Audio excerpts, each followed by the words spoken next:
오늘 말씀의 배경은 예수님의 공생의 사역 제3년 6월절이 지난 때입니다. 그때 예루살렘에 있었던 바리새인과 서기관들이 예수님께로 왔습니다. 자, 이들은 이전에 예수님께 예수님 보고 바알세부를 힘입어서 귀신을 쫓아낸다라고 예수님을 힐난하고 비난했던 사람들이었고, 그들 가운데 몇 사람이 지금 예수님께로 온 거죠. 왜 왔겠어요? 뭔가 트집 잡을 것이 있나 해서 엿보려고 온 것인데, 또 마침 그때 그 당시 제자들이 손을 씻지 않고 음식을 먹는 것을 이 바리새인들이 본 겁니다. 자, 그들이 가만히 있겠습니까? 왜 가만히 있지 못하느냐? 그 사람들은 율법에 충실한, 소위 말하는 율법에 충실한 사람들이었고, 장로의 전탕을 아주 열심히 지키고 있던 사람들이에요. 그래서 당시 유대인들, 즉 바리새인들의 가르침을 따라서 이 장로들의 전통을 열심히 지키는 이 사람들은 이 손을 열심히 씻는, 정결의식에 집착을 하는 그런 사람들이었습니다. 그것을 너무나 당연한 것을 여기고 있는 사람들이 볼 때 손 안 씻고 음식을 먹으니까 그것이 거슬린 것이고, 그것을 정죄하는 듯한 말투로 예수님께 질문한 것입니다. 자, 여기서 이들이 손을 씻는다는 원뜻은 주먹으로 씻는다라는 의미를 가집니다.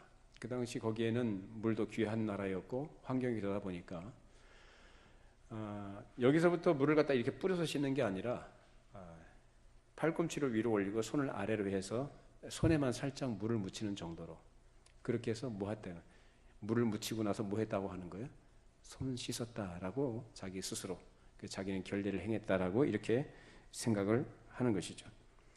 그렇게 결례를 행하고 나서 밥을 먹는 습관이 주전 약 300년 이래로 주전 200년경 이미 유대인들 가운데 강력하게 자리 잡고 있었던 것입니다.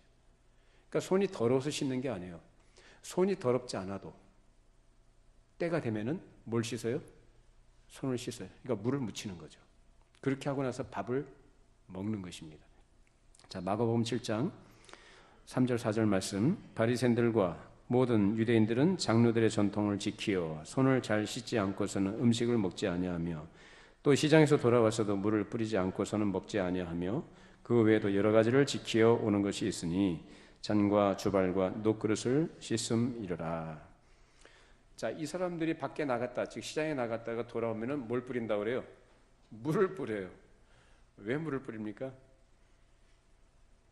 혹시 밖에 나갔다가 부정한 것에 접촉이 됐을 것이다. 그러니까 부정한 것을 어떻게 부정탄다고, 그것을 갖다가 우리 옛날에 그 소금 뿌리듯이 그런 식으로 이 부정한 것을 털어버린다, 씻어낸다는 그런 의미로서 이 물을 뿌리고, 또 음식을 먹기 전에 손을 씻고, 그뿐만 아니라 잔과 주발, 녹그릇들을 어떻게 부지런히 씻는 일들을 해왔던 것입니다. 그런 사람들이 볼 때에 예수님의 제자들이 손을 씻지 않고 음식을 먹는다, 그걸 가지고 시비를 걸면서 지금 따지고 든 것입니다. 자, 마가복음 7장 5절 읽어보시죠. 이에 바리새인들과 서기관들이 예수께 묻되, 어찌하여 당신의 제자들은 장로들의 전통을 준행하지 아니하고 부정한 손으로 떡을 먹나이까? 당신은 하나님 나라를 전하는 사람 아니냐? 즉 하나님 나라를 위해서 수고하고 애를 쓰는 당신의 제자들은 왜 장로들의 전통을 지키지 않습니까? 라고 이렇게 따지면서 이제 질문을 한 겁니다. 자, 하나님 나라하고 장로들의 전통하고 무슨 관계가 있을까? 즉 예수님의 제자들은 손을 씻지 않고 음식을 먹는 것에 대해서 이 사람들은 그것이 이해가 안 됐던 것이 아주 너무나 못마땅했던 것입니다. 이 사람들은 손이 더러운 위생상의 문제가 아니라 종교적인 부정을 종교의식으로 없애버리지 않고 그냥 먹느냐라는 것으로 이렇게 질문한 겁니다. 그래서 이 사람들은 이 결례를 행하면 부정이 없어진다고 하는 이상한 해석과 그 생활 감정을 가지고 있었던 것이죠. 그런 그들에 대해서 예수님께서 답변을 하십니다. 자, 마가복음 7장 6절 8절이죠. 이르시되 이사야가 너희 외식하는 자에 대하여 잘 예언하였도다. 기록하였으되 이 백성이 입술로는 나를 공경하되 마음은 내게서 멀도다. 사람의 계명으로 교훈을 삼아 가르치니 나를 헛되이 경배하는도다 하였느니라. 너희가 하나님의 계명은 버리고 사람의 전통을 지키느니라. 이 예수님의 답변이 두 가지로 이게 나누게 되는데, 하나는 첫째는 뭐냐면 그들의 그 외식을 지적하시는 겁니다. 그들의 잘못된 것들. 인간적이고 형식적이라는 그런 외식적인 것들을 비판하시면서 두 번째로는 그들이 하는 모순 그리고 잘못된 신뢰들을 들어서 지적을 하신 내용입니다. 그들이 가지고 있는 종교적 규율이라는 것이 하나님의 법 정신과 얼마나 맞느냐의 문제, 즉 그 문제를 예수님께서는 꼬집으신 거죠. 그리고 그것을 예수님께서 뭐라고 하십니까? 너희가 하나님의 계명을 버리고 사람의 전통을 지킨다라고 말씀하십니다. 사람의 전통이 뭡니까? 사람의 전통, 사람이 만들어내는 전통이에요.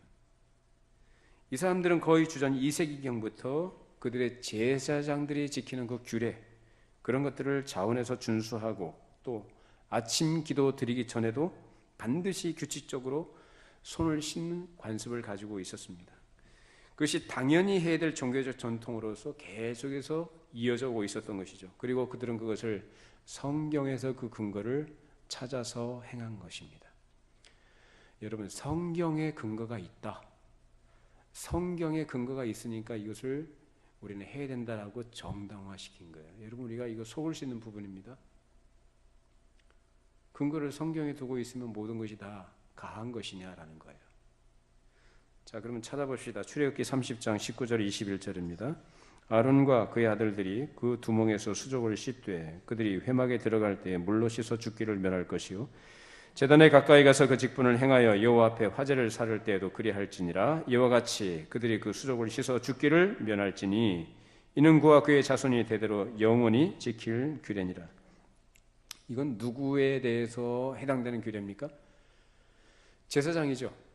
아론과 그 후손들, 그 자손들, 그 아들들이 제사장으로서 그 직무를 수행할 때 지켜야 될 규례인 것입니다. 그러나 유대인들이 주전 2세기경에 경건주의 운동이라는 것을 벌일 때에 일반 백성 중에 많은 사람들도 그 규례를 지키는 일에 가담을 했습니다. 그들의 사상이 뭐였냐면 제사장이 제사를 드리지만 그 제사장이 제사를 드리게끔 소위 말하는 그 출발하는 그 원인 제공이라고 할까요? 원인 제공하는 사람은 누구예요?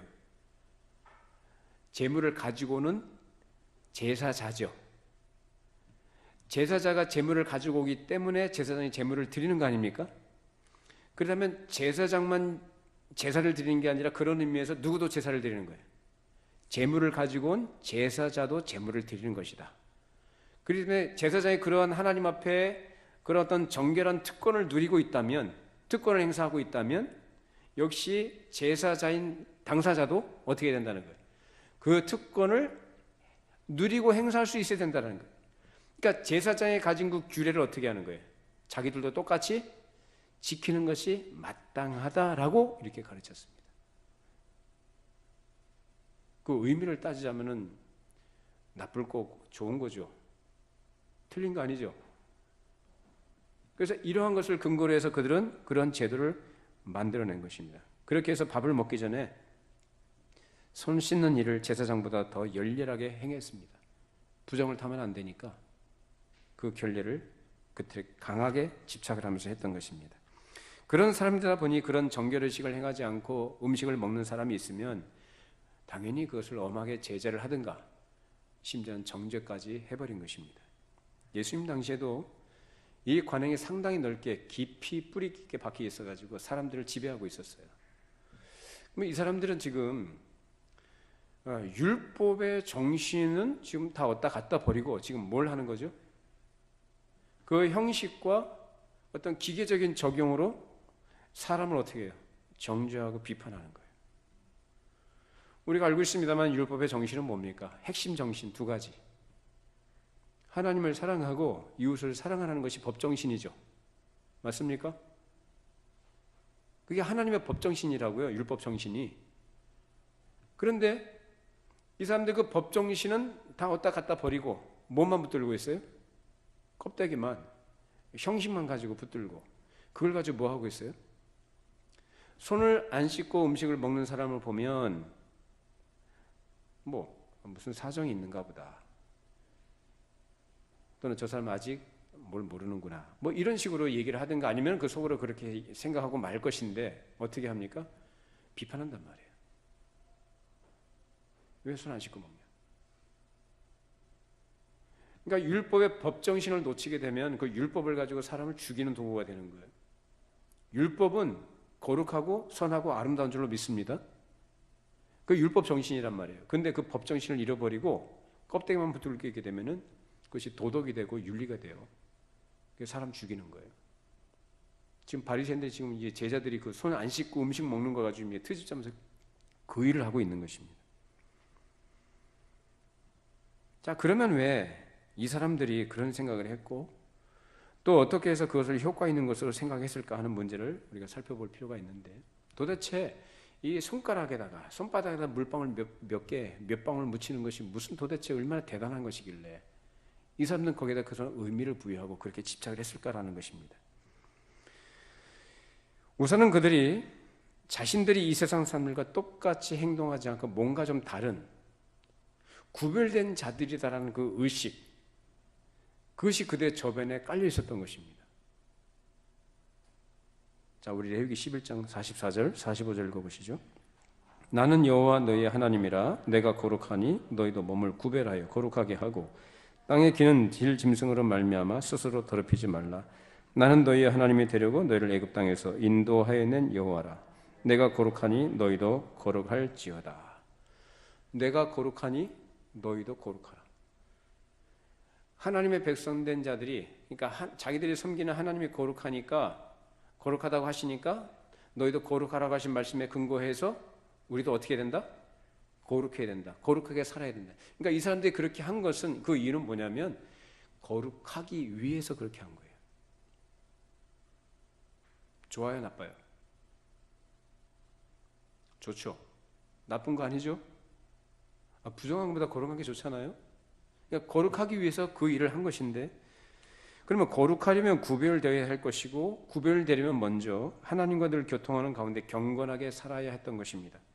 그 표가 뭐냐? 즉 하나님께서 말씀하신 대로 정한 것과 부정한 음식을 구별해야 했으며, 성경의 가르침대로 음식을 부정하게만 안 된다는 것, 즉 부정을 탔을 때에는 어떻게 씻어야 할 것인가에 대한 것에 대한 이 성경의 가르침에 근거해서 그런 생각들을 했던 것이고, 나름대로 거기에서 자기들이 결국 연구해서 생각해낸 것이 뭐냐면, 부정한 것에 접촉했을 가능성이 가장 높은 이 손을 어떻게 된다?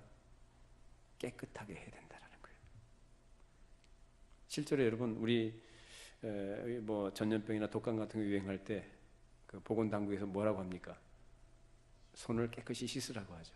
왜냐하면 제일 접촉을 많이 하거든요. 이 손이 뭘 만지고 어디 접촉을 하거든요. 사람도 손도 만지고 여기저기 만지잖아요.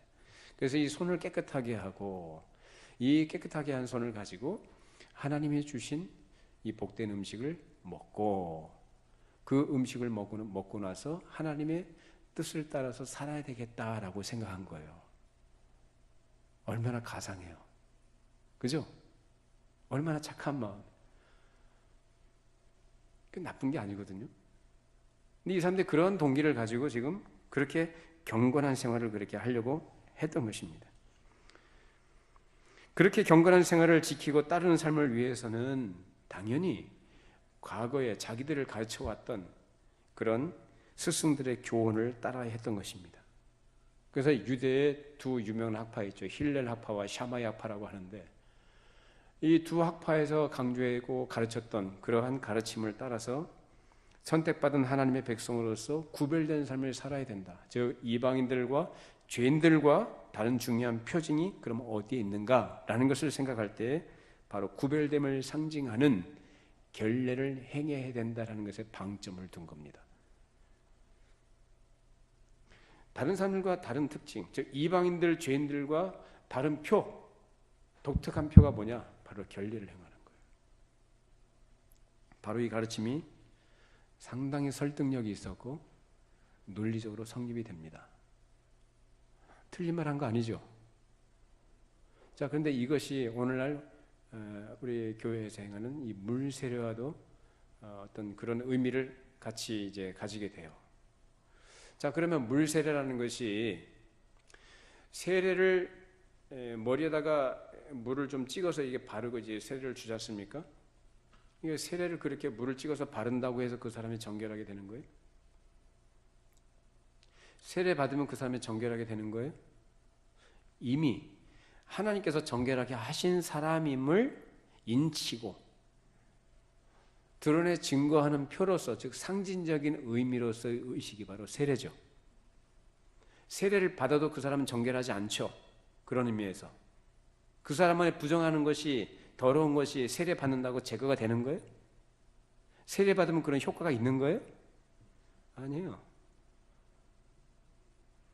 근데 이 사람들은 그런 결례를 행함으로써 그 효과가 있다라고까지 생각을 하는 거예요. 그 형식을 지키면 그 효과까지 덤으로 있게 된다고 생각한 것입니다. 그렇기 때문에 예수님께서는 이 유대인들과 각을 세우시고 그들의 위선을 지적하시면서 강하게 책망하신 것입니다.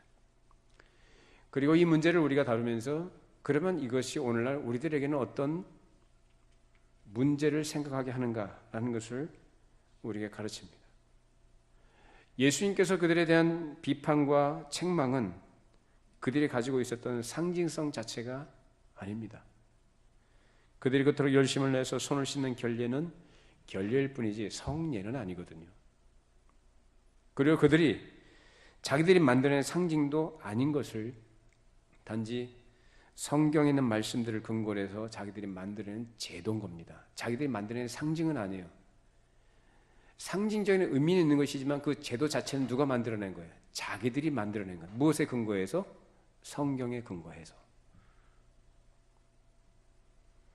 그런데 그것이 수백 년간 오랜 전통으로 이어져 내려오면서 그들의 위대한 존경받는 스승이나 장로들이 율법을 해석한 그대로 그를 답습해 왔던 것입니다. 비록 성경에 근거한 것이라 할지라도요, 그 율법을 해석한다고 하지만 그 율법 정신이 무엇인지 제대로 이해하지 못한 가운데서 바리새인들의 해석과 같이 생각을 기계적으로나 물질적으로 한다든지 제도나 행사와 같은 어떤 양식에다 초점을 두고 나아갈 때는 이런 문제들이 발생합니다. 중요한 것은 그 제도나 어떤 형식이나 어떤 방법이 있지 않고 뭐가 중요한 겁니까? 그 안에 담겨져 있는 정신이 중요한 거죠.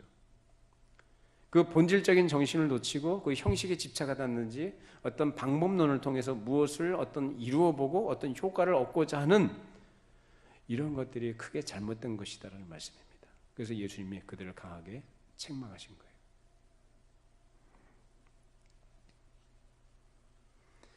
자, 그래서 그러한 사람들이 갖고 있는 태도, 즉 형식과 방법을 절대화해버리는 그런 태도들이 어떻게 나타났느냐 하면 손을 씻는다는 그 행동 자체를 중요하게 의존하든지 그로 인해서 무엇이 성취됐다고 생각하게 되는 것입니다.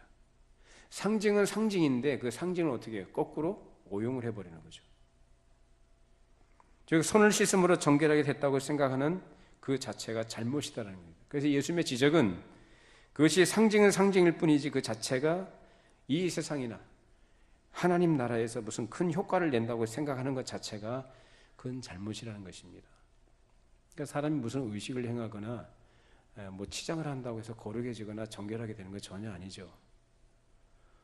여러분 로마 가톨릭 같은 경우는 아주 그 의식주의, 의식 중심의 아주 대표적인 주자인데 로마 가톨릭 그 미사 집전하는 거 여러분 보시죠 한 번씩. TV나 이런 데서 보면은 주변 환경이나 그 성당 안에 보면은 여러 가지 장식들이 많고요. 꾸며놓은 게 굉장히 많아요. 스테인드 글라스로 빛이 들어오고 사람들의 시각을 사로잡고 또 미소년들의 합창 같은 그런 청아한 소리가 울려 퍼집니다. 성당 안에 메아리쳐 울립니다. 사람들의 귀를 자극을 합니다. 그리고 또 라틴어로 미사를 집전하면서 알아듣지 못하는 소리를 하면서 그리고 이 사제들, 이 사람들은 거룩한 성의, 소위 말하는 가운, 그걸 입습니다. 계급에 따라 달리 입고 머리에 쓰는 것도 다 달라요. 아주 치렁치렁해 아주 거룩하게 보입니다.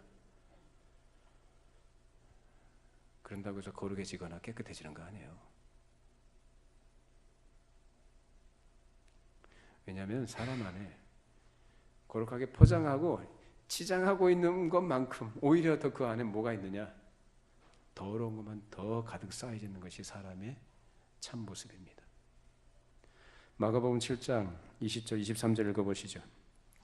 또 이르시되 사람에게서 나오는 것이 사람을 더럽게 하느니라. 속에서 곧 사람의 마음에서 나오는 것은 악한 생각 곧 음란과 도둑질과 살인과 간음과 탐욕과 악독과 속임과 음탕과 질투와 비방과 교만과 우매함이니 이 모든 악한 것이 다 속에서 나와서 사람을 더럽게 하느니라. 사람 안에 이런 게 다 있다고 해요. 제 안에도 있고 여러분 안에도 있어요. 누구도 예외 없어요.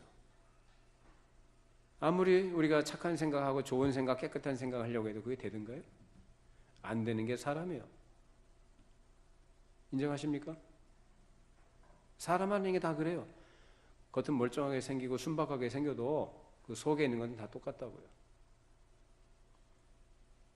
그런 사람이 못 묻은 개가 못 묻은 게 나무란다고 누구를 뭐라고 해요?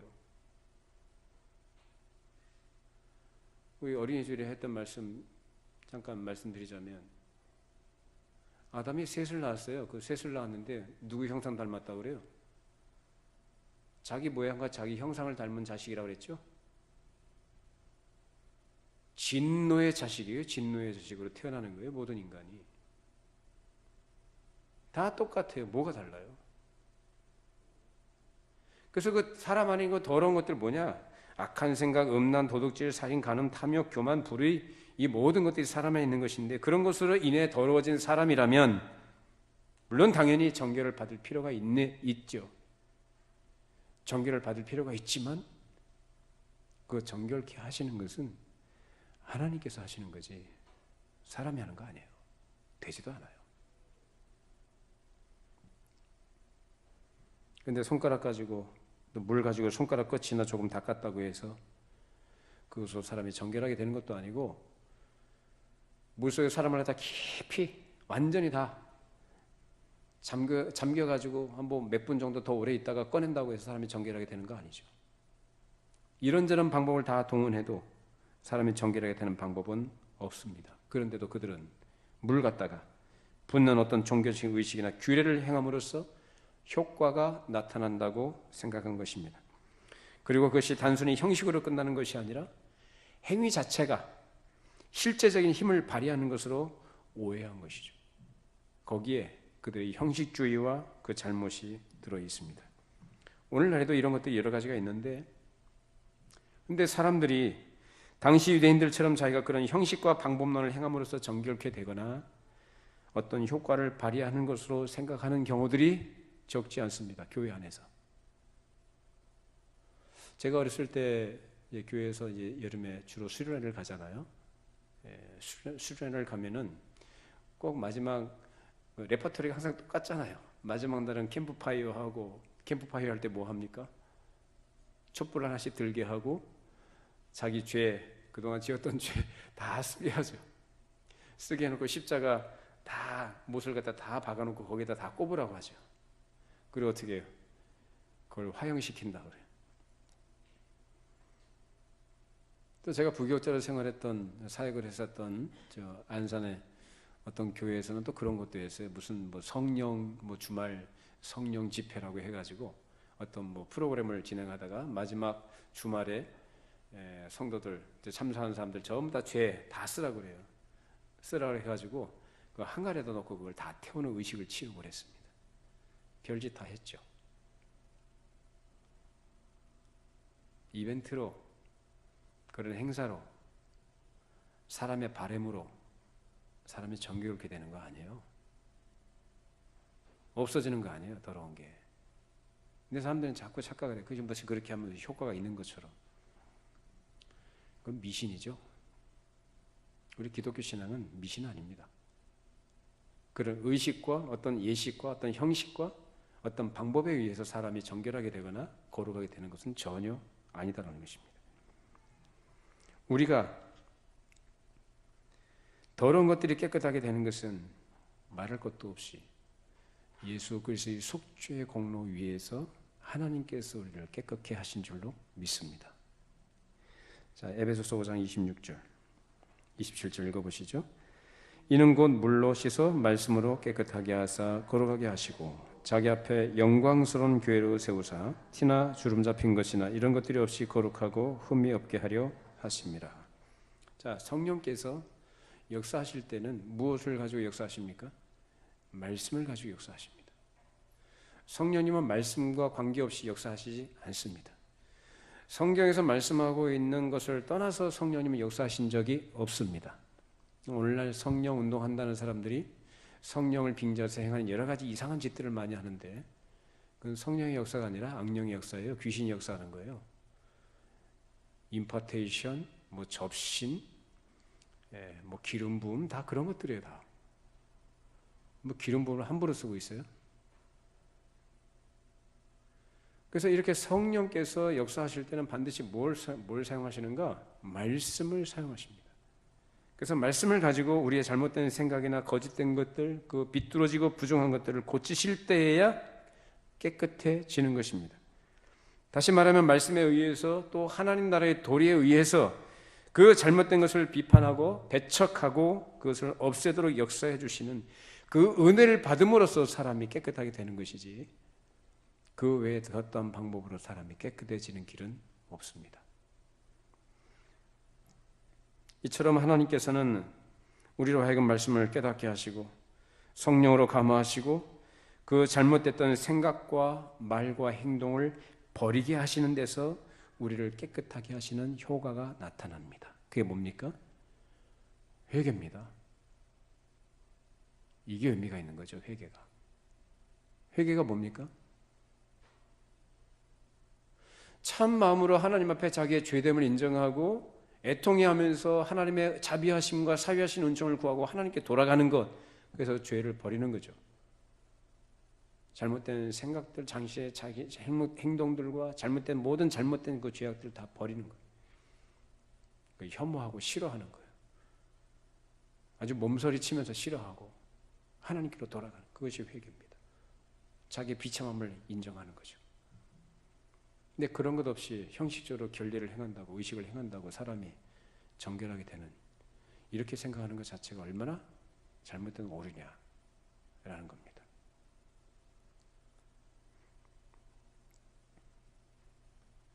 물로 세를 받는다고 해도 그 자체로 모든 부정한 것과 잘못된 것이 자동적으로 없어지는 것이 아닙니다. 물로 세를 받아도 그 사람이 가지고 있는 죄는 그대로 있어요. 무슨 말이냐? 아니, 죄 씻는 게 의미가 있는 거 아니에요? 죄 씻어주시죠. 뭘로 씻어요? 물로 씻어요? 뭘로 씻어요? 우리 죄 씻는 건 뭘로 씻어요? 물로 씻어요? 뭘로 씻어요? 예수님의 피로 씻는 거죠. 어떻게? 믿음으로. 믿음으로 그리스도의 보혈의 공로로 우리가 하나님 앞에 거룩하게 된 줄로 믿습니다. 그 길밖에 없어요. 믿음이죠. 그러니까 세례는 뭐냐? 그 하나님께서 그를 정결케 하셨다. 그래서 그리스도와 연합된 자로서 그가 지었던 모든 죄, 그에게 속한 모든 죄, 그의 모든 죄를 주님께서 다 해결해 주셨다는 것을 인쳐주시고 상징적으로 나타내는 의식이 세례예요. 그런 의미에서 중요하다는 거죠. 그러나 물세례 자체가 그 사람을 거룩하게 하는 건 아니에요. 그러므로 사람은 성령님의 역사로 먼저 회개를 해야 되는 것입니다. 그리고 빈곤하고 연약하고 결핍투성인 잘못된 사상이 하나님의 말씀과 그 말씀을 먹음으로 인해서 차례차례 점차적으로 바른 사상으로 정돈돼 나가야 됩니다. 그게 뭐냐? 믿음입니다. 그렇게 정돈돼 나가는 것이 장성한다는 겁니다. 영적 성장과 영적 성숙 이런 것들은 어떤 프로그램이나 어떤 훈련 받는다고 되는 거 아니에요. 물론 부분적으로는 도움을 받을 수는 있고 유익은 얻을 수 있어요. 그러나 그 자체가 그 사람을 성장시키는 거 아니에요. 뭘로 성장하느냐? 하나님의 말씀이 그 사람 안에 들어가야 돼요. 아주 고집불통이고 자기 주장 강하고 자기 경험으로 꽉 차 있는 사람, 자기 사랑과 자기 집착으로 꽉 차 있는 사람, 하고 자기 자존심으로 똘똘 뭉쳐있는 사람, 그리고 세상의 가치관으로 온통 가득 차 있는 사람, 그거 그대로 있으면서 사람이 변화돼요? 그거 그대로 갖고 있어서 사람이 달라지고 그 사람이 거룩하게 되고 경건하게 살아가요? 그럴 일은 없습니다. 하나님의 말씀이 들어가야 그 사람 안에 믿음이 발생해요. 누가 역사하시는 거예요? 성령님이 역사하십니다. 성령님은 사람 이상하게 약 먹은 사람 취한 것처럼 그렇게 만드신 분이 아니고 정신 똑바로 차리게 해서 하나님의 말씀을 잘 듣고 이해하게 하시고 깨닫게 하신 분이 성령님이 하시는 일이에요. 그 말씀을 듣고 자기가 얼마나 하나님 앞에 얼마나 큰 죄인인가를 처절하게 깨닫게 해주신 분이 성령님이에요. 그래서 하나님의 뜻은 이것이 너희의 거룩함이라는 말씀에 근거해서 우리에게 하나님이 원하시는 하나님의 원하시는 뜻이 뭔가를 알아가는 거예요. 하나님 나라가 뭐냐? 하나님 나라의 거룩한 도리가 뭐냐? 그걸 말씀으로 차근차근 가르쳐 주시고 깨닫게 해주시고 그것으로서 그 전에 여기저기 온갖 잡다한 종교적인 것들 또 세상적인 것들로 뒤엉켜서 혼재 있는 모든 것들이 하나씩 하나씩 정리가 돼 나가는 거예요. 그래서 정리돼 나가는 게 믿음이 자라가는 겁니다. 무조건 믿습니다 하고 믿음이 자라가는 것도 아니고 믿습니다라는 것이 성경에 가르친 구원 얻는 믿음도 아니에요. 내 사람들은 믿습니다를 너무 좋아해요. 무조건 믿는데 뭘 믿어요? 그건 자기 신념이고 자기 확신일 뿐이지 믿음이 아니에요. 그거는 믿습니다. 뭘 믿어요? 자기에게 유익이 되는 것들, 자기가 원하고 기대하고 얻고자 하는 것에 대한 어떤 집착과 확신, 그걸 믿음이라고 표현하죠. 그건 믿음 아니죠. 여전히 자기 것들이 꽉 차 있고 욕심이 있고 세상에 집착하는 것들이 가득 차 있는데 무슨 믿음이에요? 그게 무슨 믿음, 거기서 무슨 변화가 있고 무슨 자람이 있겠어요? 사람이 변화되고 사람이 장성한다, 믿음이 자라간다, 영적으로 성장한다는 건 뭐냐?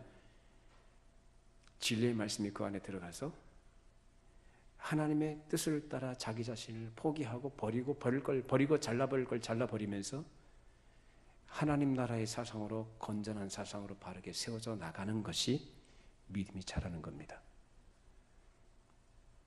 그런 믿음은요, 흔들리지 않아요. 견고합니다. 물론 인간의 연약함 때문에 때때로 미끄러진 부분이 있죠. 지금 그런 부분들은 우리가 과정 속에서 누구나 다 겪는 문제이긴 하죠. 그러나 기본적으로 그가 그렇게 말씀으로 성령께서 역사하시고 감하시고 깨우쳐줘서 형성케 되어지고 정리된 믿음은요, 세상에 어떤 것이 공격을 해도 흔들리지 않아요. 저는 여러분들이 그런 참 믿음의 사람들이 되기를 바랍니다. 그게 진짜예요. 나머진 가짜예요. 그리고 이것은 어느 하루아침에 되는 게 아니죠. 눈 뜨고 나니까 갑자기 믿음이 자라, 그런 일은 없어요. 오랜 시간, 여러 다양한 과정들, 이런 것들이 반드시 수반됩니다. 오랜 과정이 거칩니다마는 그런 과정이 없이 밤낮 종교적인 의식 몇 가지만 지킨다고 사람이 되는 게 아니다라는 겁니다. 그래서 예를 들면 일주일에 몇 번 교회 와서 예배를 드린다고 해서 그 사람이 정결케 됩니까? 예배에 참석하고 종교적인 의식 행사를 몇 가지 한다고 해서 그 사람이 정결하게 됩니까? 그 사람이 교회 와서 예배에 참석함으로써 그 사람이 정말로 자동적으로 예수를 믿게 됩니까? 아니요, 그런 일은 없어요. 자동적으로 되는 건 없어요. 그리고 사람이 생각하는 것처럼 갑자기 어떤 순간에 뭐 뻥튀기 튀기듯이 하루아침에 그렇게 성장하고 자라가는 그런 경우는 없는 것입니다. 그렇게 예배를 몇 번 드리는 것, 종교적 행사를 드리는 것으로 예수를 믿는 사람이 된다는 생각이라면 마치 옛날 바리새인들이 손을 씻음으로써 정결하게 된다고 생각했던 그런 생각과 마찬가지입니다. 그런 것들이 언제나 잘못된 거죠. 우린 바리새인들 보고 뭐라고 할 거 없습니다. 바리새인들 보고 어리석다고 할 것이 아니라 우린 과연 어떤가? 나는 어떤 생각과 어떤 태도를 가지고 살아가는가를 돌아볼 필요가 있겠죠. 하나님의 은혜를 아는 자로서 하나님의 은혜를 사모하고 더 큰 은혜를 사모하고 그 말씀을 공급받음으로써 내 생각이 정리가 되고 내 가치관이 좀 정리가 되면서 그 정립된 신앙관과 믿음이 더 장성해 나가는 이런 것들을 정말로 귀한 줄 알고 그것을 귀히 여기면서 교회에 나와서 여러분 예배 참석하는가? 하면 그런 거 없이 습관적으로 교회 나오셔서 그냥 종교적 의무를 다했다고 생각하는 걸 만족하시는가? 그것으로 여러분이 거룩하게 경건하게 살아간다고 생각한다. 그럼 바리새인들이 갖고 있던 생각 똑같다고요. 그런 거 아니에요.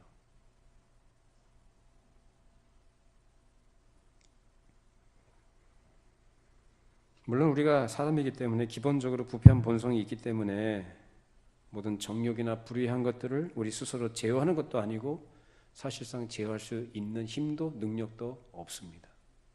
자, 로마서 7장 18절 19절 읽어보시죠. 내 속 곧 내 육신에 선한 것이 거하지 아니한 줄을 아노니 원함은 내게 있으나 선을 행하는 것은 없노라.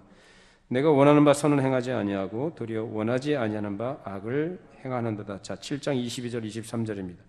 내 속사람으로는 하나님의 법을 즐거워하되 내 지체 속에서 한 다른 법이 내 마음의 법과 싸워 내 지체 속에 있는 죄의 법으로 나를 사로잡는 것을 보는도다. 사도 바울의 처절한 고백입니다. 사도 바울에 이런 거 있었다고요. 거룩하게 살고 싶고 하나님 앞에 정결하게 경건하게 살고 싶은 마음의 소원, 하나님을 기뻐하는 사람으로 살고 싶은 마음의 소원을 갖고 있어요. 근데 그게 돼야 안 돼요? 여러분 됩니까? 정직하게 고백하셔야 돼요. 인정하시고 인정하셔야 돼요. 나는 하나님의 법을 즐거워해요. 그리고 정말로 내 마음에 하나님의 선한 뜻을 따라서 내가 이렇게 경건하게 살아가고 거룩하고 정결하게 살고 싶어요. 그게 되느냐 말이에요. 그게 내 소원대로 되느냐 말이에요. 안 되죠. 어느 시대나 공통된 하나님의 백성들의 고민이고 몸부림입니다.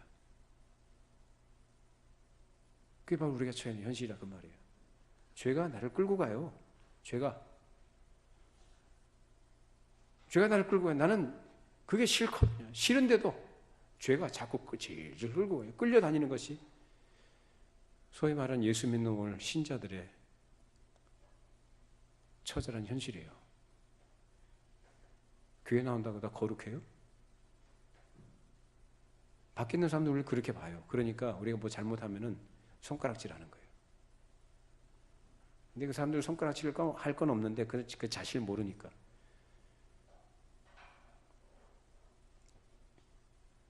자, 그럼 우리가 거기에 대해서 우리가 어떻게 되는가? 로마서 8장 1절로 4절 말씀 읽어보시죠.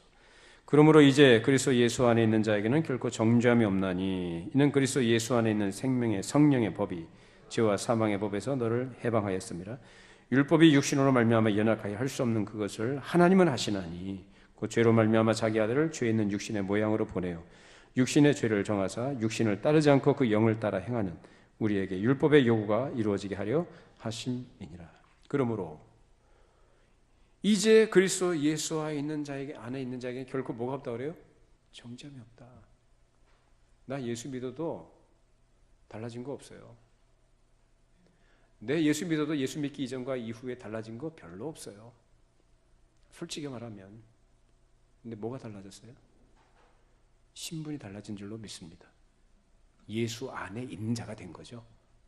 그 전엔 예수 밖에 있는 자였기 때문에 정죄 아래에 있었는데, 그래서 그 정죄 아래에 있는 상태에서 뭘 열심히 한다고 해봐도 아무 소용이 없더라 이 말이에요. 근데 예수 안에 있는 자가 되었기 때문에 예수님의 피 때문에 정죄함이 없다. 왜? 생명의 성령의 법이 우리를 죄와 사망의 법에서 우리를 해방한 줄로 믿습니다. 그것이 우리가 처해 있는 또한 놀라운 현실이죠. 놀라워요. 난 여전히 달라진 거 없지만 내 안에 뭘 심어주세요? 하나님께서 성령을 통해서 말씀으로 거듭나게 하시고 성령을 통해 우리에게 믿음을 심어주셨다는 거예요. 그 믿음으로 우리가 그리스도 안에 거하고 있는 줄로 믿습니다. 그게 정죄함이 없다라는 것입니다. 생명의 성령의 법이 우리를 죄와 사망으로부터 해방하셨다라는 것입니다. 그렇게 해서 우리에게 율법의 요구가 이루어지게 하셨다. 그러면 이제 우리는 어떻게 해야 되냐라는 겁니다. 이제는 자유를 얻어 이제 죄와 사망에서 해방받은 하나님의 백성으로 우리가 살아가는데 우리가 어떻게 해야 되냐라는 문제입니다. 그것도 로마서 가르치죠. 6장 12절 14절 말씀. 그러므로 너희는 가서 죄가 너희 죽을 몸을 지배하지 못하게 하여 몸의 사역에 순종하지 말고 또한 너희 지체를 불의의 무기로 죄에게 내주지 말고 오직 너희 자신을 죽은 자 가운데서 다시 살아난 자 같이 하나님께 드리며 너희 지체를 의의 무기로 하나님께 드리라. 죄가 너희를 주장하지 못하리니 이는 너희가 법 아래 있지 아니하고 은혜 아래 있음이니라. 너희는 죄가 너희 죽을 몸을 지배하지 못하게 하여, 그래서 뭘 하랍니까? 몸의 사역에 순종하라고 하지 말라 그래요. 몸의 사역에 순종하지 말고, 또 이어지는 말씀 13절에 또 너희 지체를 불의의 무기로 죄에게 내주지 말고라는 거예요.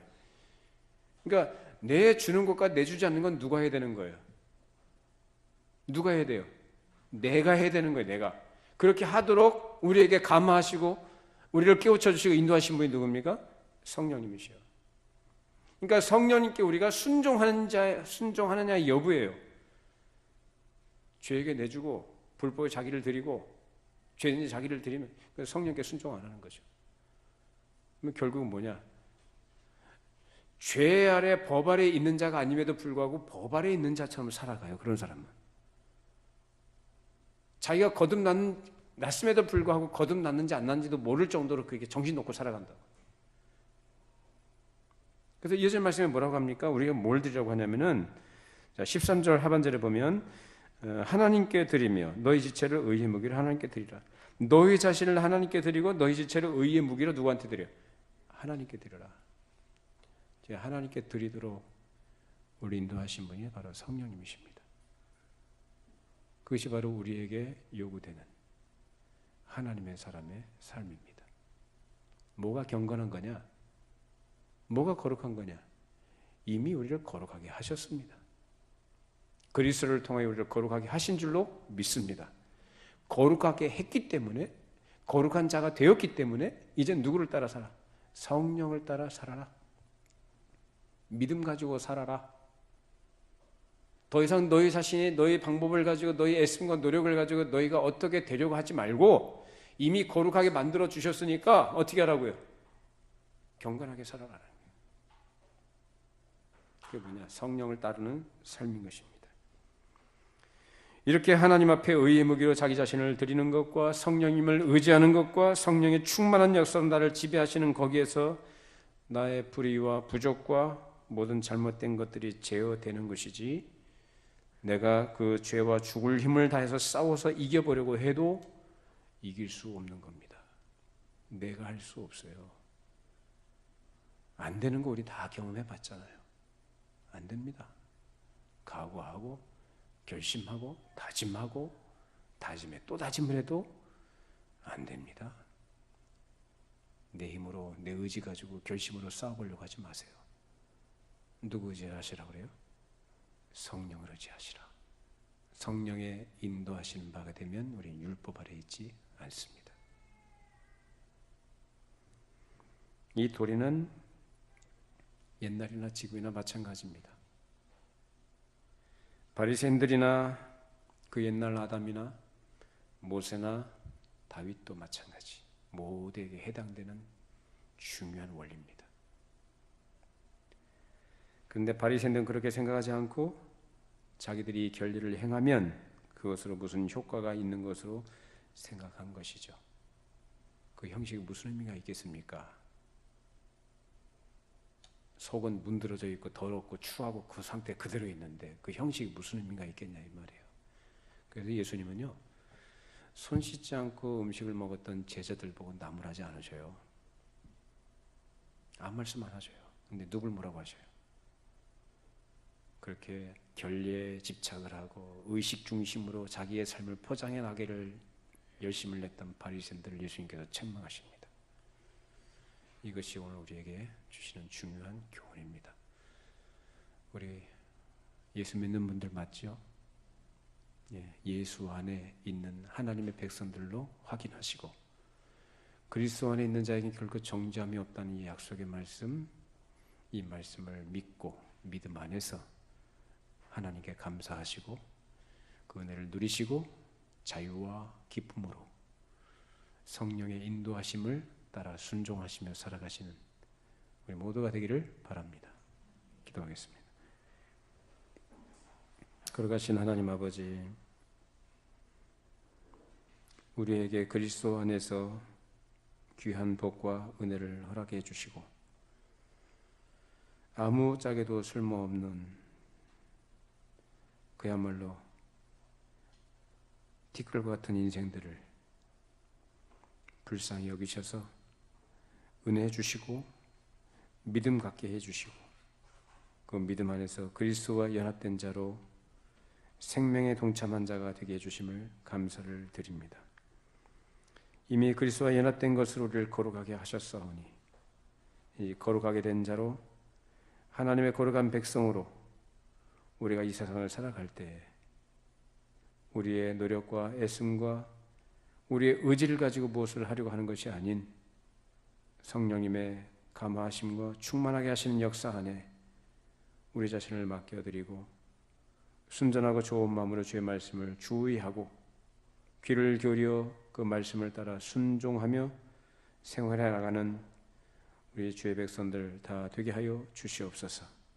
믿음으로 살게 하시고 거룩하게 살게 하시고 경건하게 의와 진리의 거룩함으로 지으심을 받은 새 사람답게 우리가 살아가도록 늘 성령께서 저희들을 지키시고 돌보시고 간섭하시고 저희들을 인도해 주시옵소서. 예수님의 이름으로 기도하옵나이다. 아멘.